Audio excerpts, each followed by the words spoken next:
So I titled this video, Why Being Skinny and Eating Healthy is Bad for Your Gains.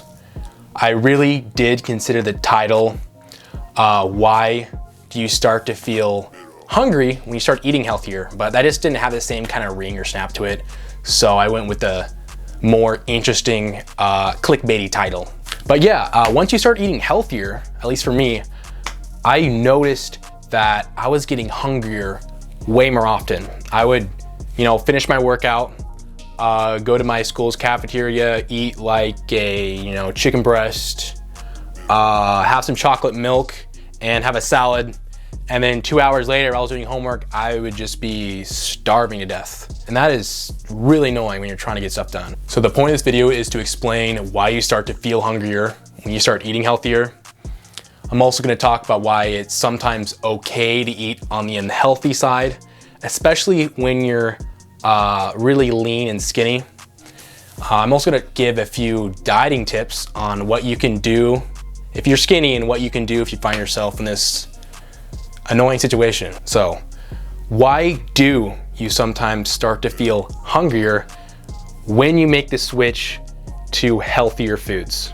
Basically, the short answer to this question is that healthier foods, lean meat, veggies, potatoes, and whatnot, are very nutrient dense, but they're not as calorically dense as processed foods. So although your stomach may be full like before, there isn't as much energy in it. So that's why it's sometimes difficult to make that, transition from really processed breads, foods, cakes, hamburgers and whatnot, to healthier choices like, lean meats, veggies, rice, and potatoes.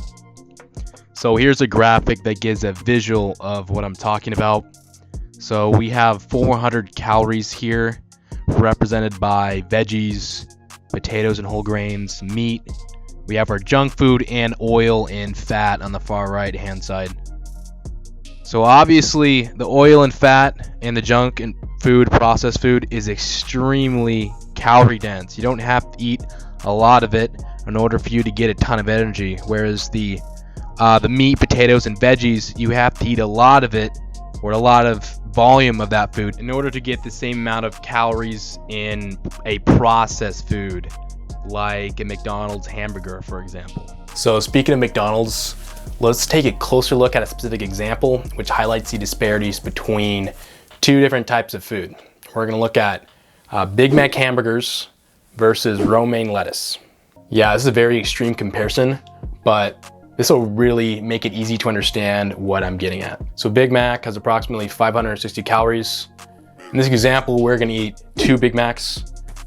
Approximately, that's 1,100 calories. Lettuce has 5 calories per cup. If we're gonna eat the same amount of calories that are in 2 Big Macs, we're gonna have to eat 220 cups of lettuce. Now, with that many cups, it's really hard to visualize, so we'll convert that to gallons. In gallons, that is 14 gallons. So imagine a gallon milk jug, fill that same amount up with loosely cut lettuce, and imagine consuming 14 of those bad boys. Yeah, that's not gonna happen, right? That's why vegetarians struggle a lot to get enough food to eat during the day, all right? But that's not a really great example because they're comparing lettuce to hamburgers, for Christ's sake. Sorry, language. So let's look at chicken versus hamburgers. All right, so again, we're gonna eat 2 hamburgers, 2 Big Macs, 1,100 calories, and chicken has, 50 calories per ounce. If we're gonna eat the same amount of calories that are in 2 Big Macs, we'd have to eat 22 ounces of chicken.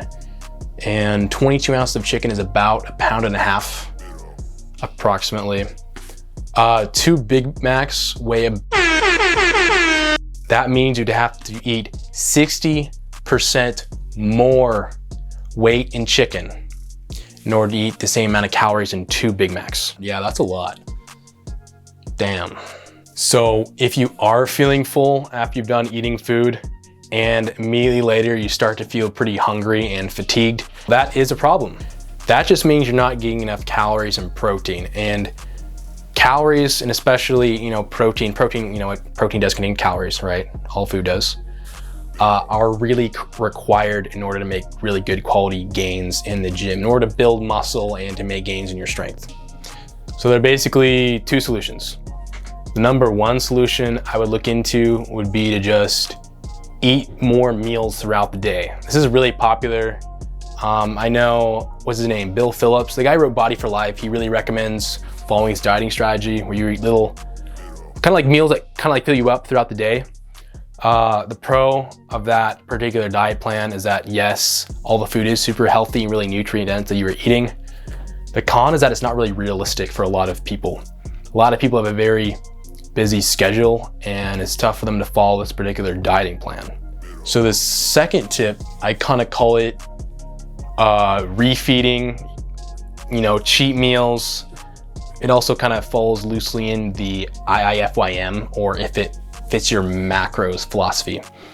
So in order to get enough calories, you're just gonna eat, quote unquote, unhealthy food. So sometimes what I do, if I know I'm gonna be short for, calories, carbs, protein, fat for the day, is before I go to bed, I'll maybe like get a hamburger. What I sometimes do is I'll buy like a whole Costco pizza and I'll eat a few slices right before I go to bed. So yeah, junk food is very calorically dense and it definitely has a place in helping you gain or get enough nutrients in your body so you can actually build muscle. Yeah, I might go into more if it fits your macros philosophy in future videos because it is such an integral part of my training or my dieting routine that I just can't do without it. Even during competition eating for refeeds, I would just eat pizza or really carefully measure out pizza or hamburgers and eat those. I hope this video was educational for you. And if you have any questions that you want me to answer or any topics for future videos, please leave a comment below. Thank you.